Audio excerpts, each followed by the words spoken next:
And bad morning to you. This is episode 55 of Bad Morning News, brought to you by Brave Browser, the ad resistant, tracker resistant browser, and our patrons. Thank you very much. This is the 5th of October 2018, and unfortunately, it is my last broadcast with Bad Morning News, as I'll be starting a new job very soon, and due to contractual concerns, I won't be able to continue contributing.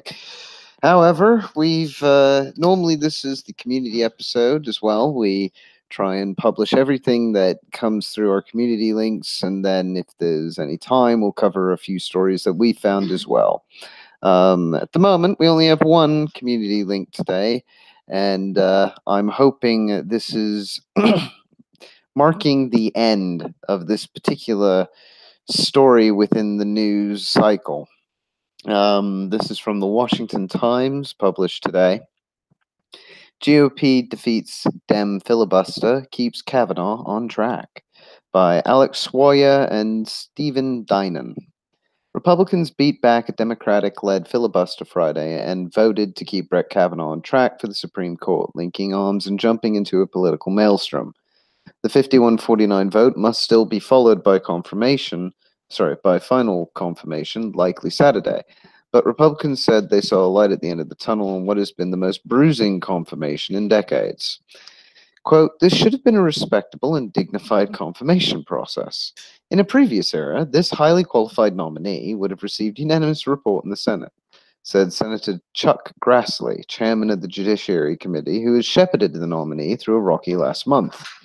Democrats agreed the process has been undignified, but blamed the GOP for trying to push the judge through too quickly, complaining that he would be too conservative, and spun theories that President Trump picked him to try to shield himself from legal troubles from the special counsel's Russia probe.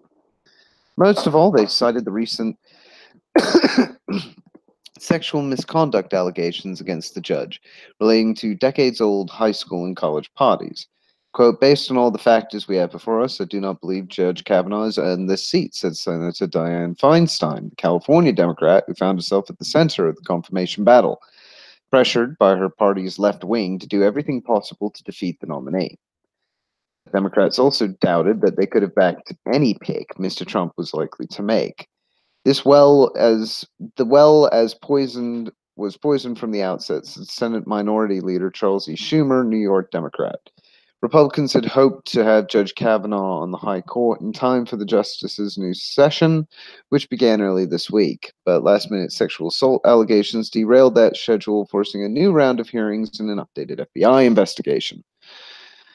Though the hearing produced some stunning political moments, neither it nor the FBI probe appeared to settle the deep divide among Americans over whether they believe Judge Kavanaugh or his chief accuser, Christine Blasey Ford. Miss Blasey Ford said the judge assaulted her at a high school party in 1982. The people she had identified as potentially corroborating witnesses have refuted her story, and Judge Kavanaugh has indignantly denied her claim. Yet support for her remains strong, particularly strong among anti-Trump activists who view the judge's confirmation as their chance to deal a major defeat to the president. They also fear Judge Kavanaugh would be too conservative, predicting his vote would be the tipping point for a nine-justice court and send it careening down into right-wing activism. Those fuels help those fears help fuel wild protests both inside and outside the Senate this week, with hundreds arrested inside the congressional office building on Thursday. There's a bit more to this particular story, but yeah, I'll be quite frank. The sooner that a decision is made, the better. At this point in time, I'm not particularly fussed which way it goes. I've not had a. It's nothing to do with his record on this scandal. I think this whole nonsense has been ridiculous from the start. If they actually wanted to bring him under question for the Supreme Court, they could have challenged him under his Fourth Amendment violation claims and the First Amendment violations that he would quite happily see put into law. There's a number of concerns given his involvement with the Patriot Act and other pieces of legislation. If the left isn't interested in something logical or foundation principles being adhered to that are important to the Constitution, the left is interested in, let's be frank, Roe v. Wade. That's what this has always boiled down to. It's what it started as. It is what it will finish with. And regardless of what the outcome is, that is what they have stuck their flag to. I would have picked a different target because it would have probably worked to reject this particular candidate. Not on his character, but on his actual court record, on his actual words saying that it is right for people's privacy to be violated by the state. And it's those types of things that I would have challenged him on. But as nobody seems to be willing to challenge him on these things, he'll go through. And that's my prediction. We'll see what actually winds up happening. But I think the Republicans have the votes on this. What are your thoughts, Cryptic? Yeah, I'm hoping to stop hearing about it soon. I don't know that will happen, especially when the liberals lose. I'm sure they'll still have things going on, as apparently there have been protests since yesterday in different cities around the U.S. Just having a tantrum, not about his position on the Fourth Amendment or anything of substance like that, but just complaining because ultimately because they, again, fear that he will be the vote that tips the court in favor of repealing Roe versus Wade.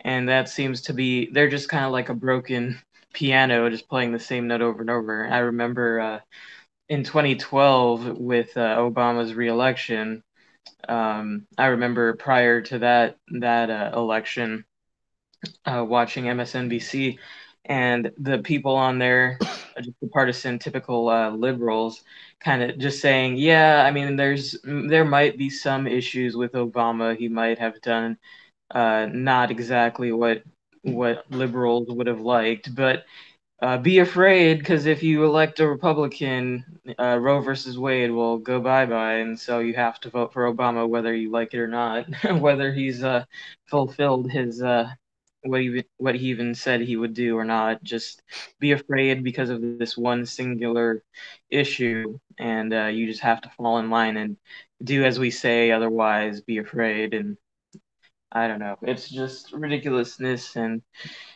yeah, as I've said, I would have some respect maybe for people if they actually, for these leftists or whatever, if they actually brought up those substantive things, but they don't because Obama pretty much agreed with a lot of them in defending the NSA and all of that type of stuff. So, you know. Hmm. Actually, you brought up those protests going up around the country. Why don't you pull up that article from Como News that you shared in general? Sure. Yeah, this is from one of the local news stations here, comonews.com. And let's see here.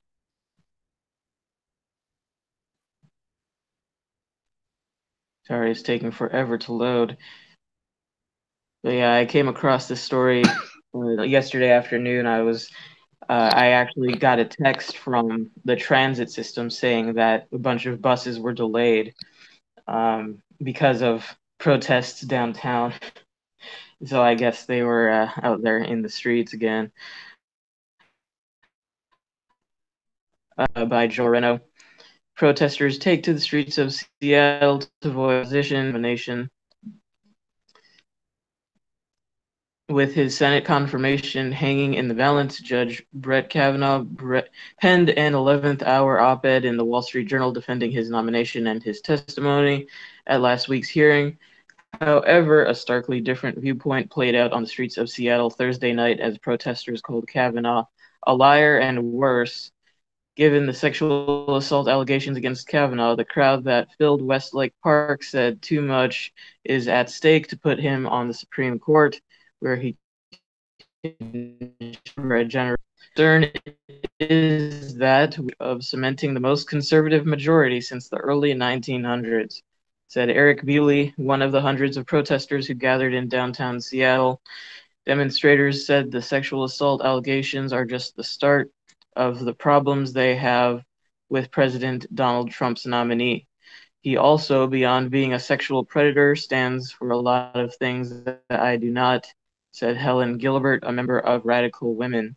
Many demonstrators said the confirmation process was rigged from the start, and they fear that a man with a questionable past will win a lifetime appointment to the nation's highest court. I'd be personally devastated, said Katha Dalton. I think the country is pretty divided right now. Okay, so everything is rigged. It's not something when it's not in their favor. Yeah, just the 2016 election rigged by Russia. Now it's rigged because he's conservative. That just inherently means it's rigged. Again, yeah, none of these people bother to mention the Fourth Amendment or anything else. Just deciding that he's guilty of being a predator and just more panic about conservatism and whatever else.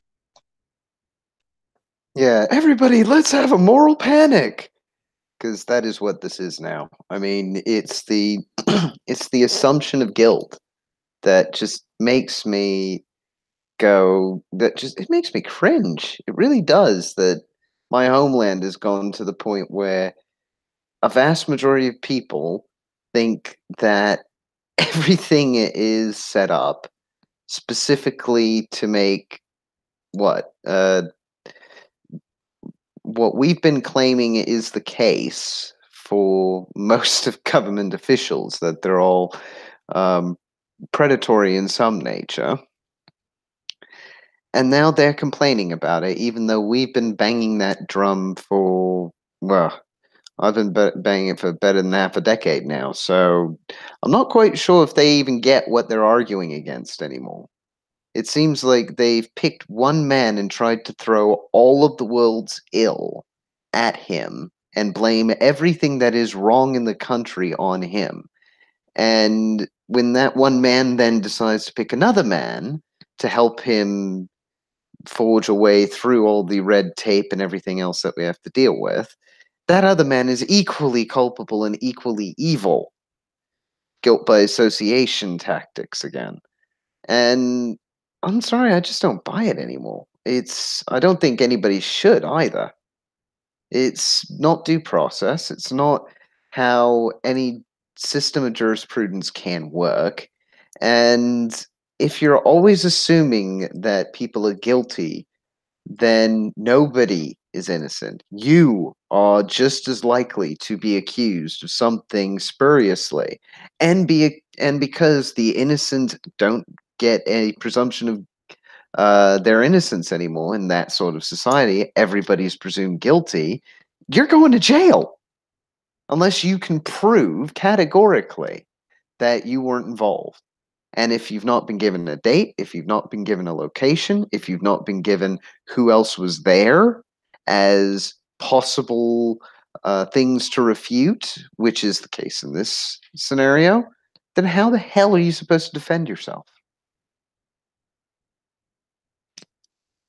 But yeah, Kavanaugh, I'm hoping, if anything, I'm kind ofly hoping that Kavanaugh does get in, just so that he can then look back on this, see what he's been put through, and apply some reciprocity.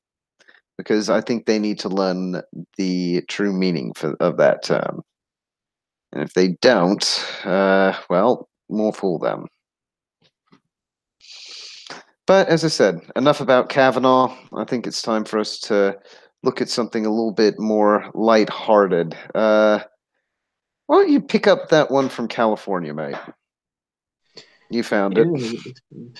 Sure. This is from Reason.com, written by Ilya Somin. California's unconstitutional gender quotas for corporate boards. California's new law requiring corporate boards to have a minimum number of women is both unconstitutional and likely to do more harm than good. California recently passed Senate Bill 826, a law requiring all publicly held corporations based in the state to have a minimum number of women on their boards. A corporation with 4 or fewer directors must have at least one woman on its board. If the board has 5 members, at least 2 women must be on it. If it has 6 or more, there must be at least 3 women. In his official signing statement, California Governor Jerry Brown praised the law, but also noted that serious legal concerns have been raised and that these potential flaws may prove fatal to its ultimate implementation. Governor Brown is right to worry. The law is clearly unconstitutional under current Supreme Court precedent. If it survives the nearly inevitable legal challenges, it is also likely to cause more harm than good. The Supreme Court has long held that laws that discriminate on the basis of sex are subject to heightened intermediate scrutiny under the Equal Protection Clause of the 14th Amendment. This test requires all such laws to be substantially related to an important state interest. In other words, the law must serve an important objective and there has to be a close fit between the discriminatory policy and the interest it supposedly advances so as to prevent the state from engaging in any more sex discrimination than is actually needed to achieve its important objective. In United States versus Virginia, 1996, the court arguably tightened up the standards still further, emphasizing that sex discriminatory laws must have an exceedingly persuasive justification. It is important to emphasize that this kind of heightened scrutiny applies even if the law is well-intentioned and not motivated invidious prejudice or by a desire to subordinate one gender to the other. Indeed, Craig v. Boren, 1976, the case where the Supreme Court first ruled that gender classifications are subject to heightened scrutiny, struck down an Oklahoma law that forbade 18 to 20-year-old men, but not 18 to 20-year-old women, to buy 3.2% beer. No one could plausibly claim that the Oklahoma State legislature in the 1970s was some kind of matriarchy seeking to persecute men, but the law was invalidated anyway. California's gender quota for corporate boards clearly discriminates on the basis of sex, and it also clearly flunks intermediate scrutiny. The most obvious interest it might serve is overcoming the very real history of discrimination against women in the corporate world. That likely qualifies as an important state interest, but the fit between the end and the means is far too dubious to pass muster. The law applies to all corporate boards of publicly traded firms, regardless of whether there is any significant recent history of discrimination at the firm or in the industry in question. It also applies regardless of underlying distribution of interest in serving on boards in a given industry. It is hard to deny that some industries attract disproportionate interest from men as opposed to women and vice versa. Some of these differences in preferences are themselves the result of a history of sexism, but by no means all. For example, data suggest declining sexism may actually increase the proportion of women who avoid STEM fields in favor of pursuing other careers. Even in the best case scenario, the California law functions as a meat cleaver rather than the scalpel demanded by heightened scrutiny.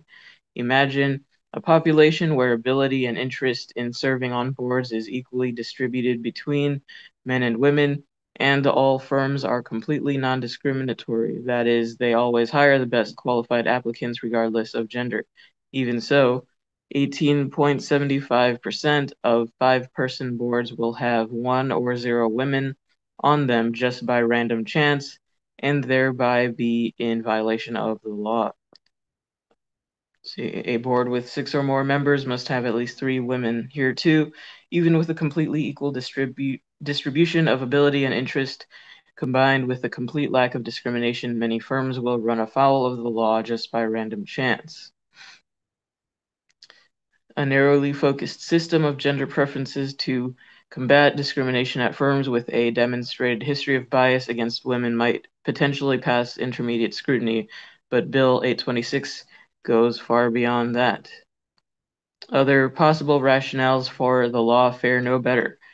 For example, the law might be justified as an effort to promote useful diversity on corporate boards that can improve the governance of firms, but again, the quota rigidly applies to all publicly traded firms in all industries, regardless of the evidence on whether increased gender diversity would be useful there or not. Duke Law professor Kimberly Krayek, a leading academic expert on corporate boards, points out that evidence that board diversity improves governance is highly uncertain at best, and that such efforts are not a solid justification for Bill 826. Unconstitutional sex discrimination may not be the legal problem with Bill 826. Corporate law scholar Stephen Bainbridge argues that it also violates the Dormant Commerce Clause. Stanford law professor Joseph Grundfest outlines a variety of possible legal challenges to Bill 826 and urges affirmative action advocates to pursue other strategies to achieve their aims. Even aside from constitutional problems, Bill 826 is an ill-conceived policy because it applies a rigid quota system to all firms across the board. It increases the chance that some will have to hire relatively poorly qualified candidates to meet the law's standard.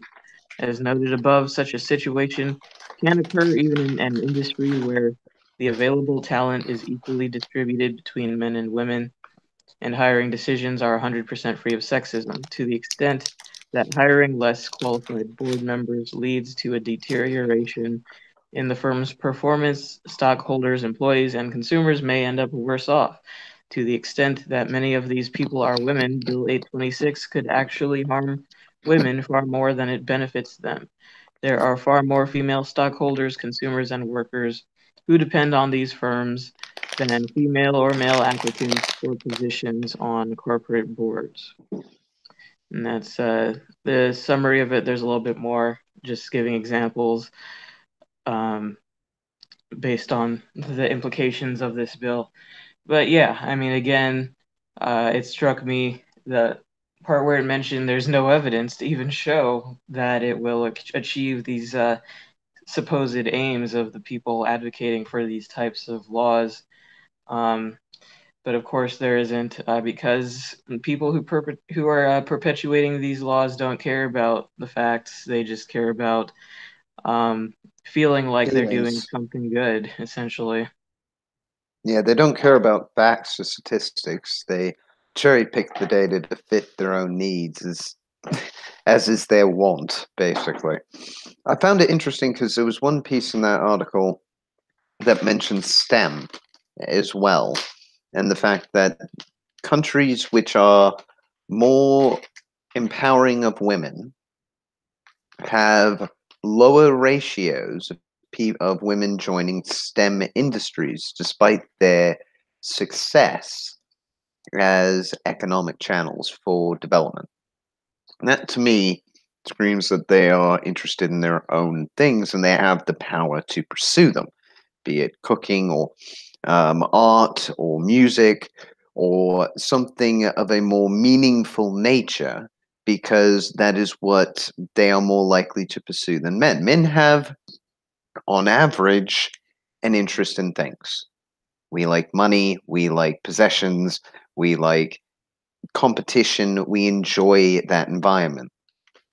Not many women enjoy the same environment as men do as a working scenario, and are more likely to be interested in pursuits that gratify them in more ways than just financial.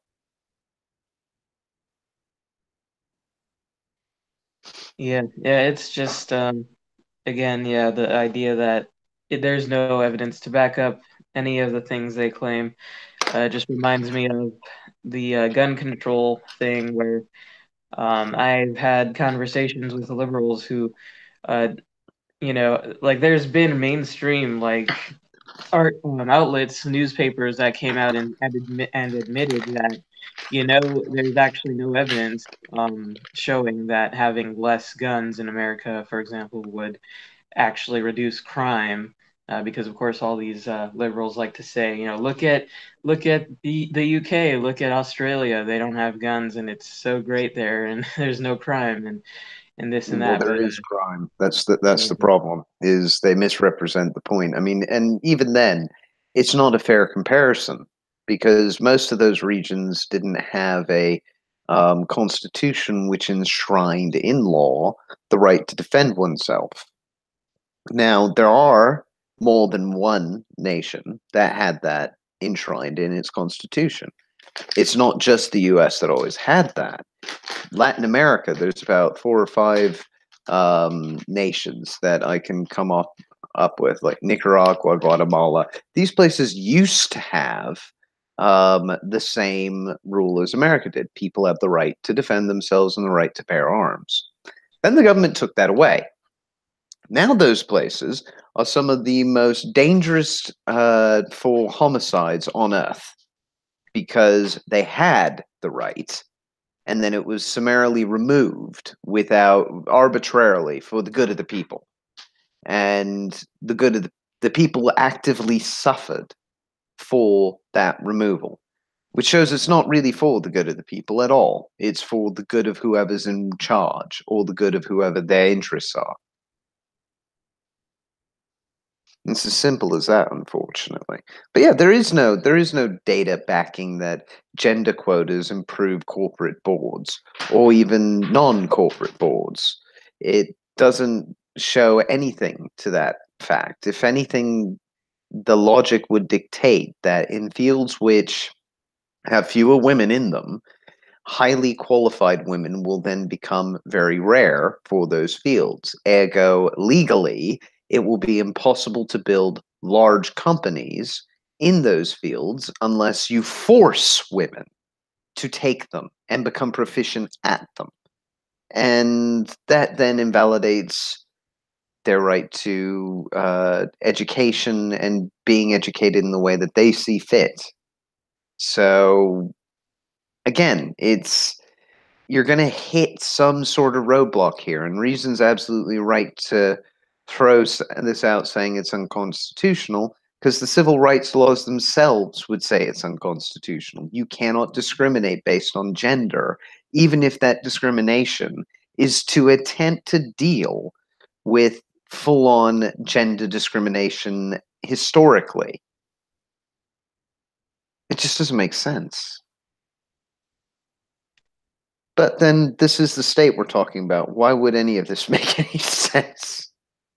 yeah, this is what happens when people just look to the state to solve all their problems. Every single little thing that they don't like, they think there's a legislative solution to it, even though that's never worked ever.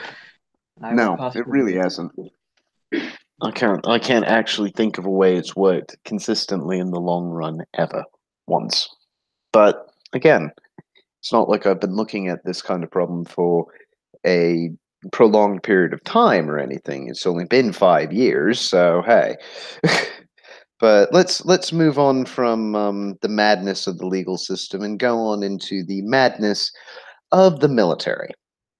So this is coming from the Free Thought Project, published today by Matt Agarist. Scientists accuse DARPA of genetically modifying insects for bioweapons to spread agricultural viruses.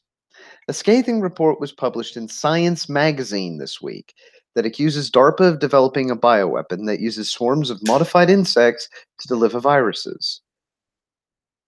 Researchers within the Science Policy Forum have accused the U.S. Defense Advanced Research Projects Agency, DARPA, of creating a technology ostensibly used to genetically modify crops with insects, but could be converted into a dangerous and illegal bioweapon. The current program is being funded by the Pentagon Darling Research Arm, DARPA, who last year was found to be spending millions on genetic extinction technology that could wipe out entire species.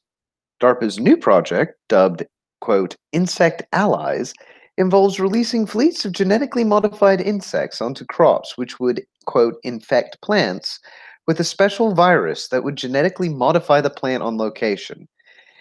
As Gizmodo points out, if you think this sounds scary, you're not alone. The lead author of the New Science Policy Forum report, Richard Guy Reeves, from the Department of Evolutionary Genetics at the Max Planck Institute for Evolutionary Biology, PLON, says the Insect Allies program is a disturbing example of the dual use research in which DARPA, in addition to helping out our farmers, is also working on a potential weapon. Naturally, as is the case with all accusations against DARPA, when they get caught working on something, some sadistic planet killing plot, they are denying all the accusations, writing them off as mischaracterizations. The report was published in Science on October 5th and is nothing short of chilling. According to researchers, DARPA, quote, aims to disperse infectious genetically modified viruses that have been engineered to edit crop chromosomes directly in fields. As Gizmodo explains, the technology at the heart of this research could herald an entirely new way of genetically modifying crops. Instead of having to wait for a plant to pass its newly acquired traits on to the next generation, genetic changes would be imposed upon living organisms, a process known as horizontal genetic alteration, hence the technology's name, horizontal environmental genetic alteration agents, or HEGAs. The virus would be delivered using genetically modified insects as a means of overcoming the previous limitations to delivering HEGAs. According to the report, the regulatory, biological, economic, and societal implications of dispersing such horizontal environmental genetic alteration agents into ecosystems are profound. Further, this program stipulates that the means of delivery of these viral HEGAs into the environment should be insect-based dispersion. If it sounds like science fiction to you, it should. However, it is most assuredly not fiction.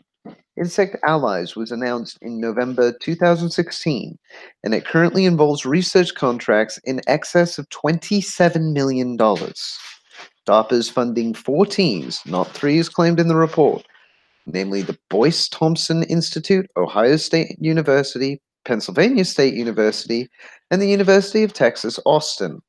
The Defense Agency maintains that, quote, all work is conducted inside closed laboratories, greenhouses, or other secured facilities, and that the insects will have built-in lifespans to limit their spread. DARPA is hoping to see tests done in greenhouses as few as 2 years, with maize being a high priority crop. Considering DARPA's history and the Pentagon funding, scientists are expressing justified concern over the development of this technology. Quote, it is our opinion that the knowledge to be gained from this program appears to be very limited in its capacity to enhance U.S. agriculture or respond to national emergency, writes authors in the New Policy Forum. Instead, they say the program may be widely perceived as an effort to develop biological agents for hostile purposes and their means of delivery, which, if true, would constitute a breach of the Biological Weapons Convention. So yeah, I'm gonna stop there as it does tend to reiterate the point a little bit on how bad an idea this actually is. Um, but yeah, this is a really bad idea. I've got to agree on that.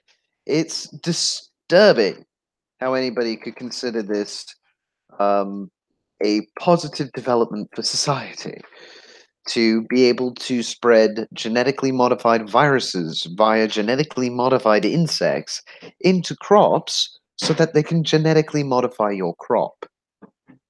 If you can do that, you can genetically engineer a famine, you can genetically engineer a pestilence, and you can do all sorts of things that would make even the most basic bread deadly to people if you really wanted to.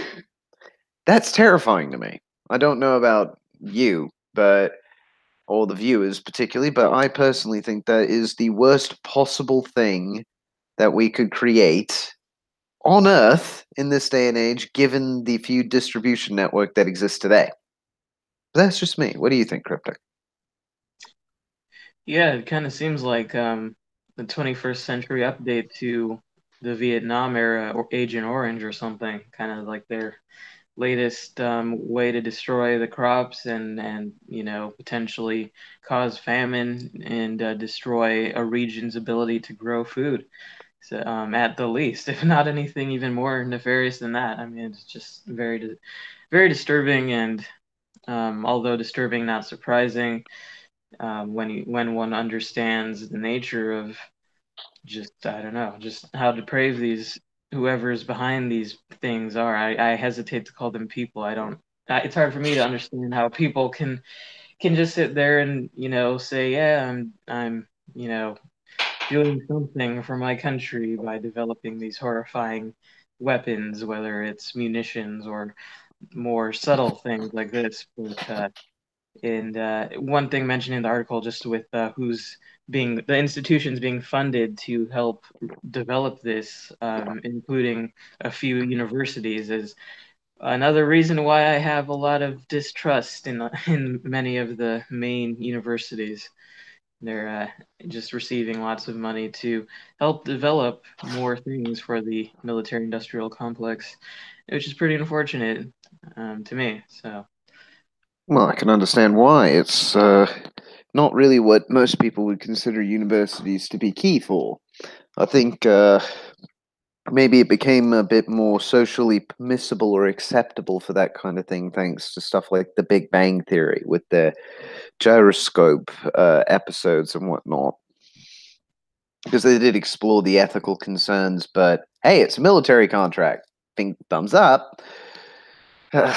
I don't know. It is worrying when this is the kind of thing that has to come out via the scientific community, that your government is developing something that is apocalyptic in nature, and we have really grave concerns about it, and then brushing it off. This is fairly typical.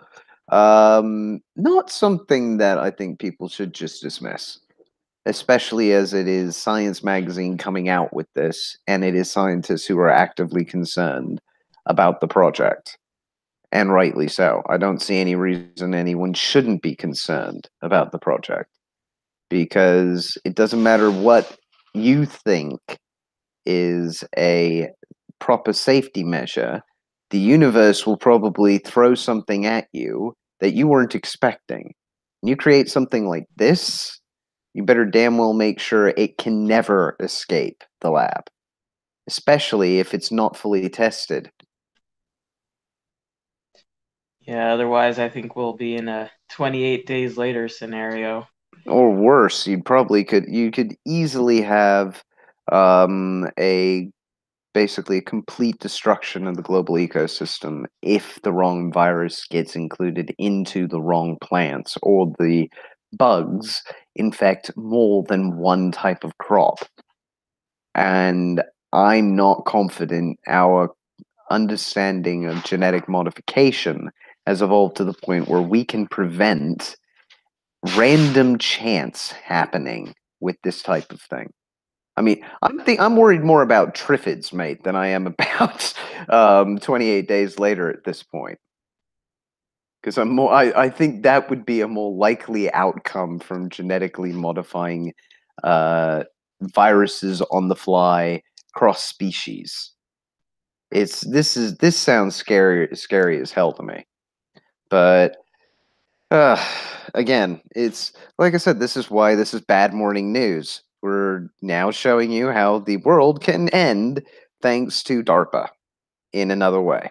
But hey, what can you do? All right, let's move over to Latin America, I think, now. I'm going to read one from the Miami Herald regarding good old Venezuela, but not from Venezuela itself. This is from an Andres Oppenheimer, written on October 3rd, 2018. Latin America leaders ask, has Venezuela's opposition lost its voice? This was written in Santiago, Chile. When I sat down with Chilean President Sebastián Pinera last weekend, he talked extensively about the humanitarian crisis in Venezuela and expressed frustration over the paralysis of Venezuela's democratic opposition. He's not alone. Pinero was talking only on behalf of Chile, but I have heard the same complaint in recent interviews with several other Latin American presidents. They said while stronger international diplomatic pressures against Venezuela's dictatorship are necessary, they will not be effective unless accompanied by street protests and increasingly united and vocal democratic opposition. Some wonder, has the Venezuelan opposition just given up? Pinera praised U.S. and European individual visa and financial sanctions against top Venezuelan officials. He also celebrated last week's unprecedented petition by Chile and 6 other countries, Argentina, Colombia, Paraguay, Peru, Canada, and France to ask the International Criminal Court to investigate Venezuelan dictator Nicolas Maduro's possible crimes against humanity. And Pinera suggested that several Latin American democracies might take a new step to isolate Maduro by formally declaring him an illegitimate president. Quote, there are those of us who are members of the 14-country Group of Lima in general who don't recognize the legitimacies of Venezuela's last presidential election because it wasn't a clean, open, democratic election. Therefore, we will not recognize Maduro as president of Venezuela, Pinera told me.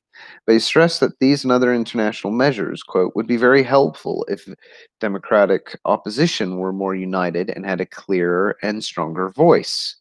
Unfortunately, after trying many things, including taking millions of people to the street, hundreds of whom died in street demonstrations, things have come to a halt now. Like virtually all Latin American presidents, Pinera says he opposes a foreign military intervention in Venezuela. Noting that Venezuela has a much larger army than Panama had when the U.S. invaded that country in 1989, Pinera said that a military intervention could have unforeseen negative consequences. Oh shit, Sherlock.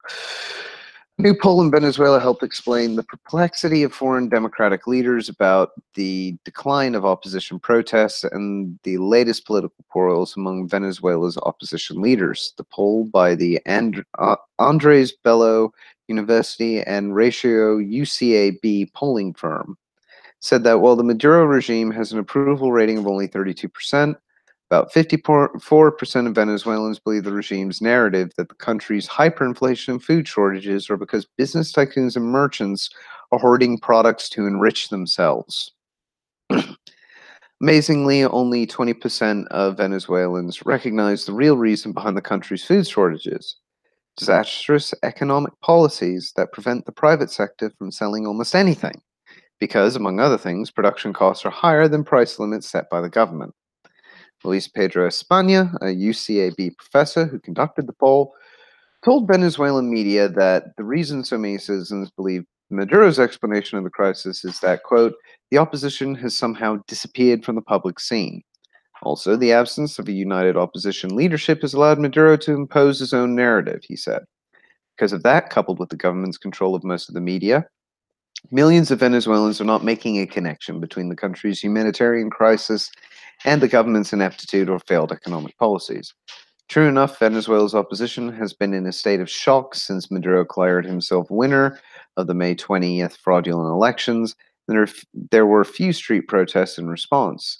Last year, 150 demonstrators were killed in massive anti-government protests. Now opposition leaders are trying to team up and create a new united opposition front.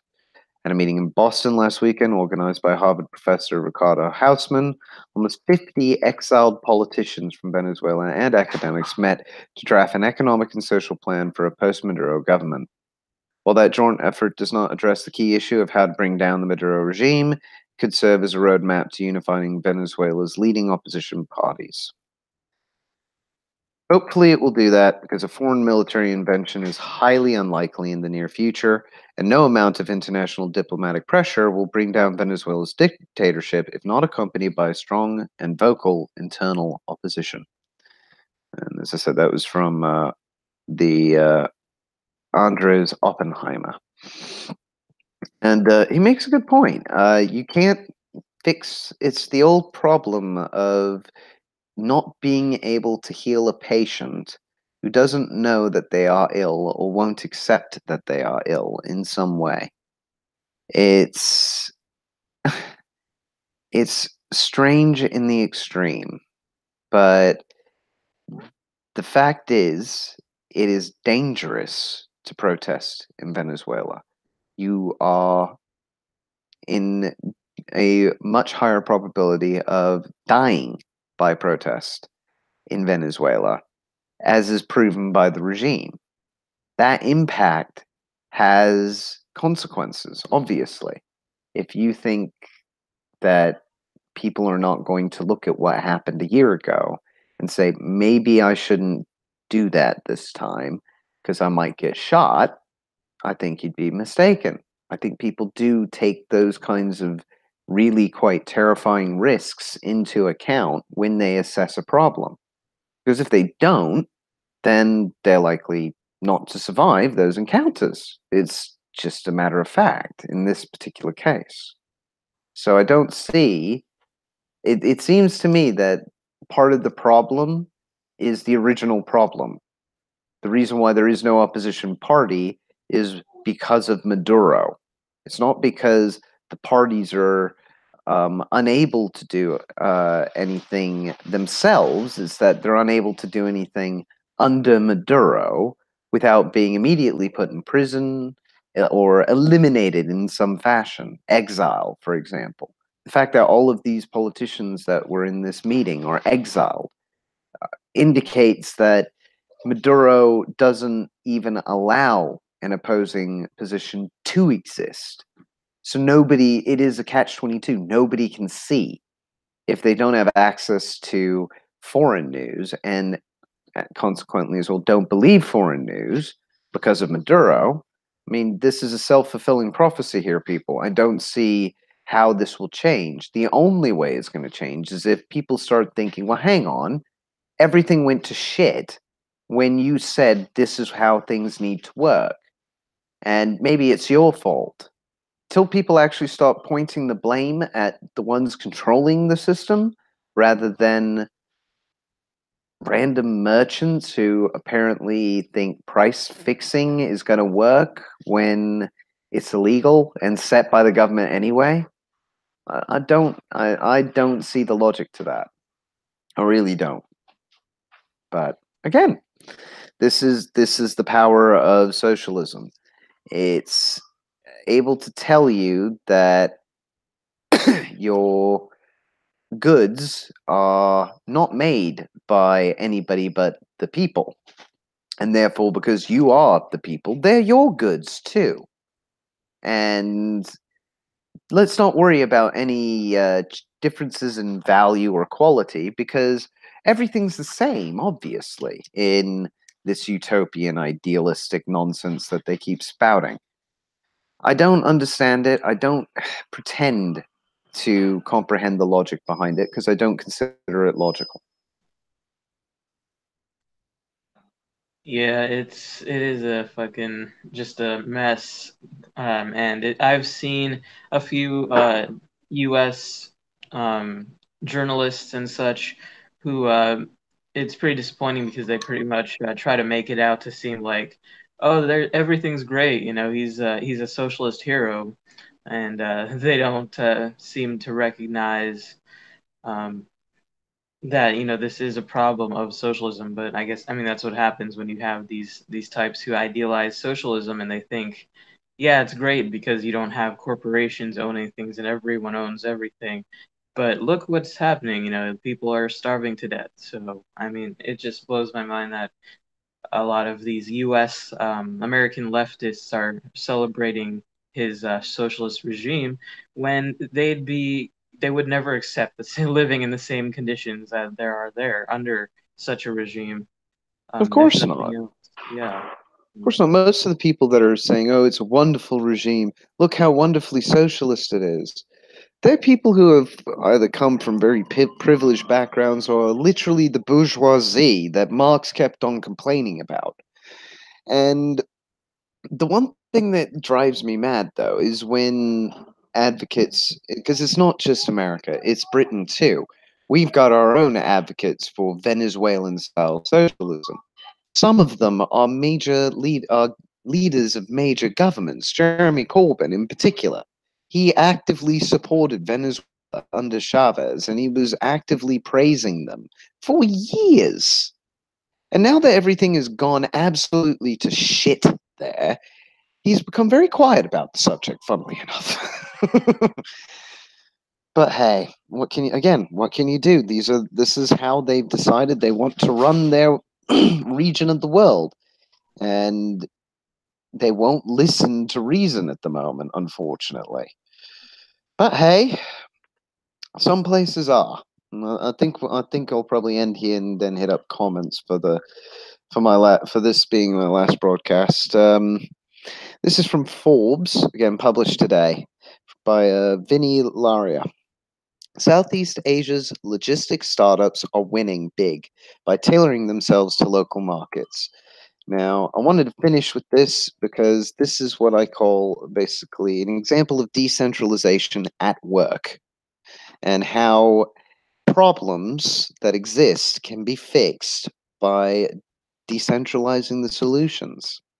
Cyberspace is a great place to find hot startups, but most business done in the virtual world has to lead eventually to somebody getting something in the real world.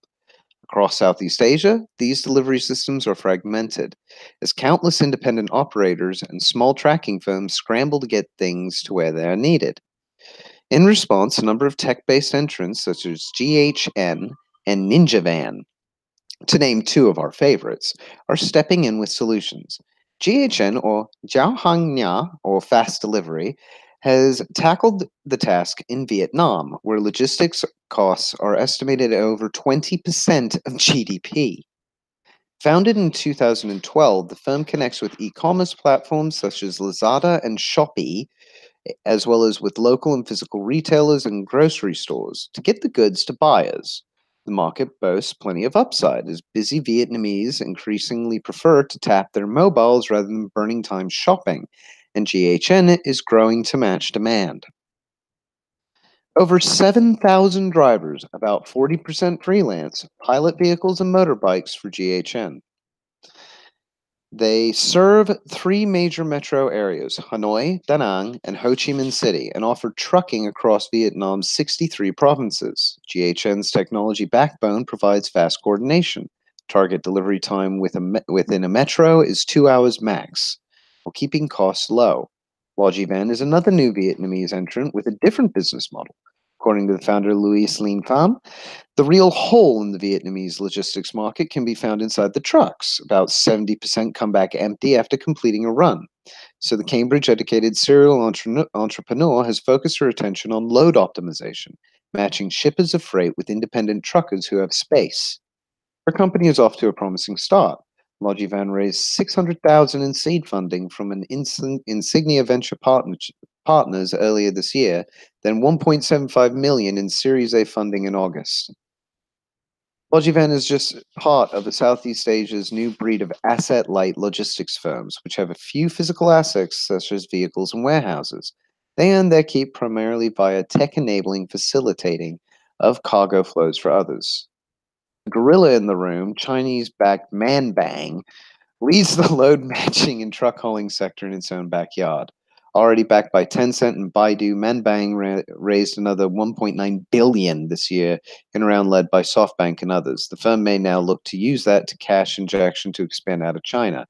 Meanwhile, similar players have sprung up in other Southeast Asian markets. Giztix in Thailand matches full-service trucking companies, not just independent truckers, with shippers and deals almost solely in B2B. Recently, Giztix has managed to average 30% month-on-month growth, demonstrating a clear demand for its services. On the short-haul side of the spectrum, last-mile delivery is another fertile niche. Lalamove and GoGoVan, two firms highlighted in Forbes last year, have their roots in Hong Kong and are expanding into major Southeast Asian metros. Each hires vans and truck drivers on an Uber-style basis, with dispatching by mobile apps. Rapid business-to-customer delivery of small items is a specialty, and a host of other services are offered, from B2B transport, including courier services, to pet transfer to rent-a-truck. But the most exciting last-mile player right now is Singapore-based NinjaVan.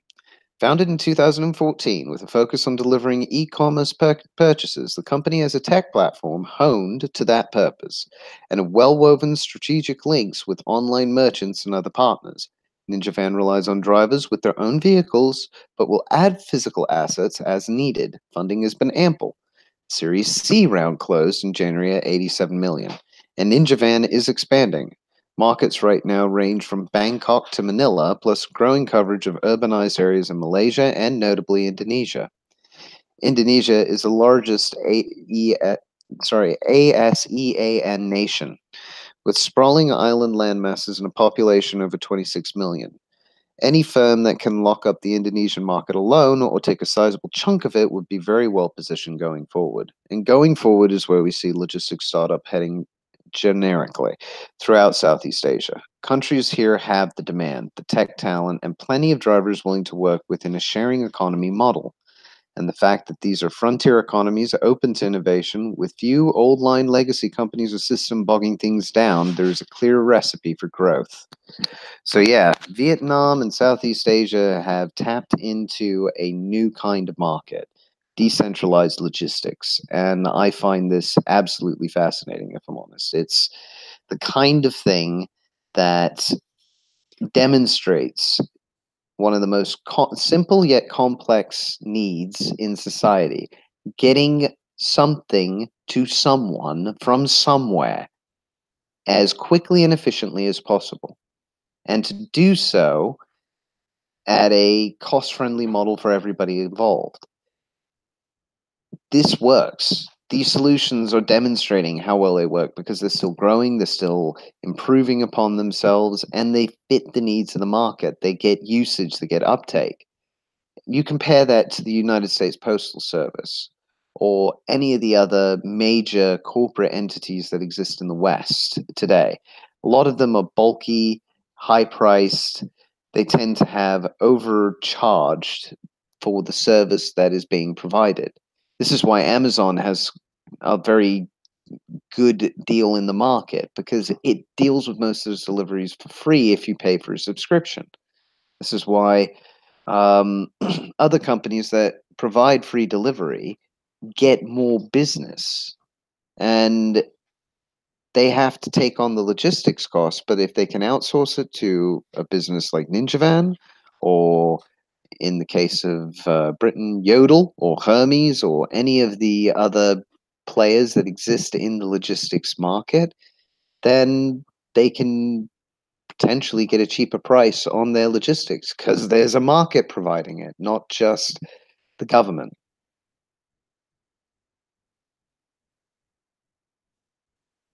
Yeah, I don't have anything to add to that, but good for them. Yeah, definitely good to see that.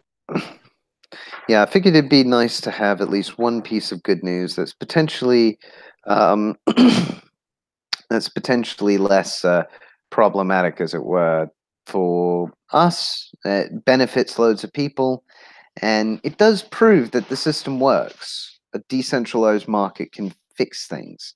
And as I'm going to hit up some of these comments, I think in reverse order. It can cost more to ship something than the cost of the item shipped here in to deal with America. That is, and yeah, that's part of my point. If shipping costs through the public service cost more than the item you're actually trying to buy, that's an indication there's a problem there economically. You might have some sort of regulation burden that isn't necessary, or logistical cost burden that isn't necessary, simply because you've built too many warehouses and have too many physical assets to deal with, and too much overhead as a result. Um, Going back a bit, agricultural viruses sound like a very safe thing to unleash on the world, don't they? No. And I know that was written in sarcasm as well. Um,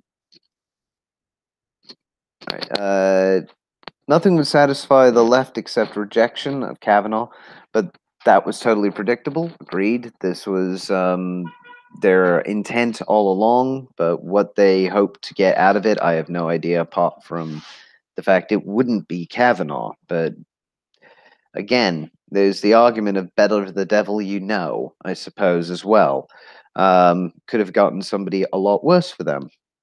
Yeah, let's get rid of this torture now so we can get back to the Russia collusion crap. Yeah, as I said, at least Russia did it is entertaining because it's laughably farcical. The protesters always leave tons of trash behind for other people to clean up. Yeah, but then you wouldn't be able to employ all those state employees that wandering about needing work to clean up the roads. You've got to have something for them to do, otherwise their job has no meaning. Um, the only thing the left seems to be capable of doing is scapegoating with efficiency. Yes, they are very good at that. Um, And yeah, that's basically all of them at the moment. So, unfortunately, as I said yesterday, this is going to be my final broadcast on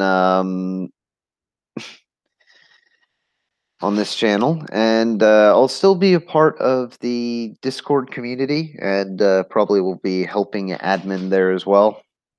And may wind up, if all goes well with things financially, trying to become a patron too. So at least I can provide for you guys financially, even if I can't provide uh, in a more physical basis, as it were, just monetarily. But we'll see. Yeah, I look forward to any other projects you put up, and it's been great learning from your perspective over the past few weeks. Good luck. Not a problem, mate, and glad to have been of help, as it were. But yeah, I will be producing my own content at some point in my own time. It won't be very news oriented. It will be much more philosophical because I do honestly believe that things have gotten to a point where people actively need a framework that to conceive reality from. And everybody's looking for one now, and that's why there's so much chaos and convolution in the culture wars, and why the left is eating itself alive, because it's realizing its own dogma is going to tear itself apart, and it's actively doing it now. So if for no other reason than to give the left a means to achieve sanity again, I need to produce something for them to refer to and say, use this, it will work for you. You just have to be consistent with it. Please try. I think my own delusion is expecting that consistency, but hey, that's just me. Yeah, well, nothing wrong with trying. One can dream, right? Yeah, one can dream. One can hope, one can dream. Anyway, as my final sign off, I'd like to thank everybody who's listened in and watched this series, and hope to one day be able to do this again. But until then, as our founder would say, smash the state, fuck the system, and I hope you have a bad morning, everyone. Good morning.